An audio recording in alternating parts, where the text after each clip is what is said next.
وزیر اعلیٰ پنجاب مریم نواز شریف رحمت کارڈ رجسٹریشن کا آغاز کر دیا گیا ہے۔ آپ میرے موبائل کی اسکرین پر دیکھ سکتے ہیں کہ آج 30 اپریل ہے اور 3:04 ہو گئے ہیں۔ ابھی حکومت پنجاب کی جانب سے رحمت کارڈ رجسٹریشن کی جو ویب سائٹ ہے اسے اوپن کر دیا گیا ہے۔ میں 100% گارنٹی کے ساتھ کہہ سکتا ہوں کہ اگر آپ نے میری یہ ویڈیو کمپلیٹ واچ کر لی تو آپ کو رجسٹریشن کرنے میں کوئی مسئلہ نہیں آئے گا اور آپ آسانی کے ساتھ رحمت کارڈ کی رجسٹریشن کر سکتے ہیں۔ تو آپ سے گزارش ہے کہ ویڈیو کو مکمل دیکھیں اور دوسروں کے ساتھ شیئر کریں تاکہ ہر مستحق فرد اس مالی مدد سے فائدہ اٹھا سکے۔ تو چلتے ہیں اپنی ویڈیو کا آغاز کرتے ہیں۔ سب سے پہلے آپ نے اپنے موبائل میں موجود پلے اسٹور کو اوپن کرنا ہے۔ پلے اسٹور کو اوپن کرنے کے بعد آپ نے سرچ میں آ کر لکھنا ہے CM پنجاب رحمت کارڈ۔ CM پنجاب رحمت کارڈ لکھنے کے بعد آپ نے اس ایپ کو انسٹال کر لینا ہے۔ تو میں نے پہلے ہی اسے انسٹال کیا ہے تو میں اوپن کر لیتا ہوں۔ اوپن کرنے کے بعد آپ کے سامنے کچھ اس طرح کا انٹرفیس آئے گا۔ آپ نے رجسٹر پر کلک کرنا ہے۔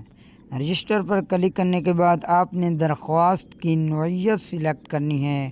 اگر آپ یتیم بے سہارا بچے کی درخواست دے رہے ہیں تو آپ نے فرسٹ والا آپشن سلیکٹ کرنا ہے اور اگر آپ بیوہ کے لیے اپلائی کر رہے ہیں تو آپ نے سیکنڈ آپشن سلیکٹ کر لینی ہے۔ اس کے بعد آپ نے درخواست گزار کا نام لکھنا ہے۔ اس کے بعد اس کا شناختی کارڈ نمبر لکھنا ہے۔ اس کے بعد آپ نے موبائل نمبر لکھنا ہے جو کہ اس کے نام پر رجسٹر ہونا ضروری ہے۔ اس کے بعد آپ نے 8 ہندسوں کا پاس ورڈ بنانا ہے۔ اس میں چھوٹے بڑے حروف، مخصوص علامتیں اور نمبروں کا ہونا ضروری ہے۔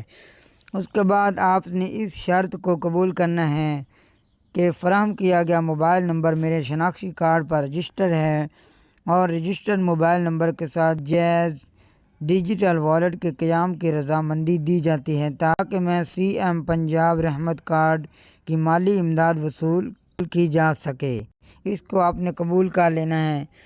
اس کے بعد آپ نے سینڈ OTP پر کلک کر دینا ہے۔ سینڈ OTP پر جیسے ہی آپ کلک کریں گے کچھ دیر لوڈنگ لینے کے بعد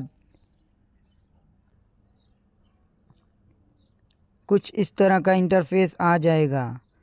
تو آپ کے نمبر پر ایک OTP آئے گا 4 ہندسوں کا، تو آپ نے اسے یہاں پر انٹر کرنا ہے۔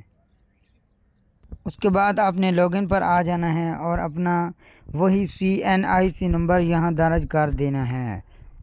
درج کرنے کے بعد آپ نے یہاں 8 ہندسوں کا جو پاس ورڈ لگایا تھا وہ آپ نے درج کر دینا ہے۔ پاس ورڈ لکھنے کے بعد آپ نے لاگ ان پر کلک کر دینا ہے۔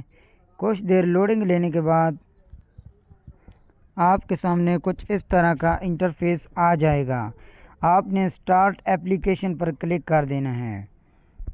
آپ کے سامنے کچھ اس طرح کا انٹرفیس آئے گا۔ آپ نے سب سے پہلے اپنی ڈیٹ آف برتھ سلیکٹ کر لینی ہے۔ ڈیٹ آف برتھ لکھنے کے بعد آپ نے اپنے CNIC کی ڈیٹ آف ایشو لکھنی ہے۔ آپ نے شناختی کارڈ کی میعاد کی نوعیت پر کلک کرنا ہے اور اگر لائف ٹائم CNIC بنا ہوا ہے تو آپ نے فرسٹ والا آپشن سلیکٹ کرنا ہے اور اگر آپ کا لائف ٹائم نہیں ہے تو آپ نے ایکسپائری ڈیٹ پر کلک کرنا ہے اور جو آپ کے CNIC کی ایکسپائری ڈیٹ ہوگی اسے آپ نے یہاں لکھ دینا ہے۔ آگے بڑھنے پر کلک کر دینا ہے۔ اس کے بعد آپ کے سامنے کچھ اس طرح کا انٹرفیس آئے گا۔ آپ نے سب سے پہلے اپنا ضلع سلیکٹ کر لینا ہے۔ اس کے بعد آپ نے اپنی تحصیل سلیکٹ کرنی ہے۔